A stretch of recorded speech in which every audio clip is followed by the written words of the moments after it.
পাকা গো দেখা যাচ্ছে এই যে তোমার আমার কথায় পাকা পাকা এই চোখে খুঁজে মারছিলাম পাকা পাকা চুল বসে আমারও চুল পেকে গেছে আমরা বুড়ো হয়ে গেছি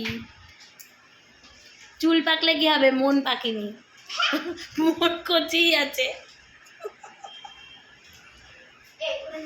কালো কালো লাগছে তোমার কাছে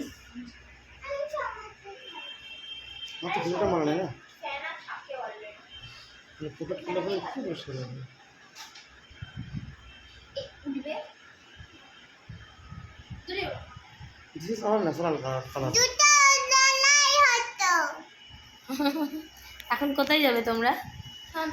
এখন সমুদ্রে স্নান করতে যাবে তার আগে একটু শুয়ে নি রেস্ট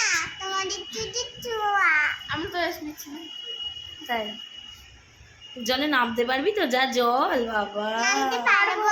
পারলেই ভালো।